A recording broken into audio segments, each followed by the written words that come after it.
दोस्तों, अगर आप में से इस वक्त कोई भी यूके आ रहा है एज अ स्टूडेंट, तो आपने कुछ बातों का बहुत ज़्यादा ख्याल रखना है डे वन से। जब आप यहाँ पर लैंड करते हैं, अपने इमिग्रेशन काउंटर पे पहुंचते हैं और इमिग्रेशन ऑफिसर आपसे सवाल करता है, वहीं से आपका रियल टेस्ट शुरू हो जाता है।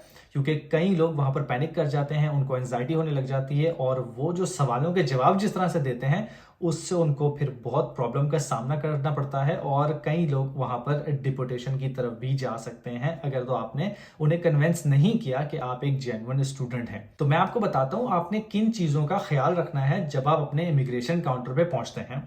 सबसे पहली बात, जिस कोर्स में भी आप आ रहे हैं, जो भी आप यहाँ पढ़ने आ रहे हैं, उसकी आपको फुल नॉलेज होनी चाहिए कि कितने सब्जेक्ट हैं, आपने क्या क्या पढ़ना है और कोर्स की टाइमिंग क्या है, मतलब किस टाइम स्टार्ट होना है, किस टाइम एंड होना है, वीजे की टाइमिंग क्या है, कितना लंबा वीजा है। क्योंकि रैंडमली वो आपसे कुछ भी पूछ सकते हैं कि आपकी फीस कितनी है, कौन सी ट्रेन आपके कॉलेज तक जाएगी या कौन सी बस जाएगी, घर से लेके कॉलेज तक का रास्ता कितना है या कितनी देर लगेगी, इस तरह के कुछ भी वो सवाल पूछ सकते हैं। तो आपने इन सारी चीजों का ख्याल रखना है। आपको आपके कॉलेज का फुल नाम पता होना चाहिए। सबसे पहली बात ये, सुनने में ये बहुत स्टूपिड सा लगता है कि कॉलेज का नाम किसको नहीं पता होगा, लेकिन ऐसे भी लोग मैंने देखे हैं जिनको कॉलेज का नाम भी नहीं पता होता जब वो यूके में लैंड करते हैं। आपको आपके कॉलेज यूनिवर्सिटी का नाम पता होना चाहिए, कौन से कोर्स में आ रहे हैं, कोर्स की लेंथ क्या है, कितने सब्जेक्ट हैं, वीजे की टाइमिंग क्या है, आपने कहां पे रहना है, और जहां पे आप रहेंगे वहां से कौन सी ट्रेन या बस आपको आपके कॉलेज तक लेके जाएगी। और हो सकता है इमिग्रेशन ऑफिसर आपसे जॉब्स रिलेटेड भी सवाल पूछे कि आप यहाँ क्या काम करेंगे, अपनी फीस कैसे भरेंगे, कैसे अपना खर्चा उठाएंगे।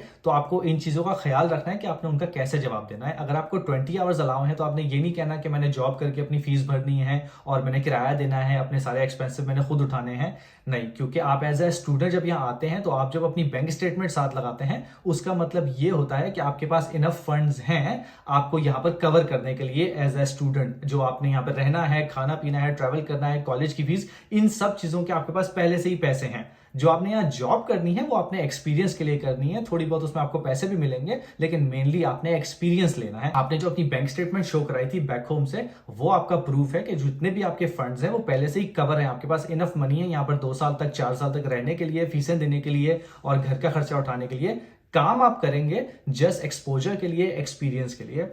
तो इन बातों का आपने बहुत ख्याल रखना है। आप इंटरनेट पे जाके लिस्ट निकाल सकते हैं सवालों की, क्योंकि बहुत से वहां आपको रैंडम सवाल मिलेंगे, लेकिन मेनली आपको पता होना चाहिए आपने रहना कहाँ है, आपका कॉलेज यूनिवर्सिटी कौन सा है, कैसे आप वहां तक जाएंगे, यहाँ पर आप क्या करेंगे, और कॉलेज खत्म होने के बाद, यूनिवर्सिटी खत्म होने के बाद, मतलब जब आपका कोर्स खत्म हो जाएगा उसके बाद आपका क्या प्लान है। आपने यही रहना है, आपने वापस जाना है। अगर तो आपका प्लान है कि आपने मास्टर्स करना है, पीएचडी करना है, तो आप उन्हें बता सकते हैं कि आपका प्लान है मास्टर्स करने का या पीएचडी करने का। लेकिन अगर आप सिर्फ यहाँ बैचलर्स करने आए हैं और उसके बाद आप वापस जाना चाहते हैं, आप उन्हें बताएं कि हमारा 2 साल का, 4 साल का जो वीजा है ये खत्म करेंगे, डिग्री लेंगे और वापस जाके अपने मुल्क में जाके हमने अपना बिजनेस करना है या हमने कहीं जॉब करनी है। ये सारी चीजों का आपने ख्याल रखना है। तो आई होप इससे आपको थोड़ी सी हेल्प मिल सके।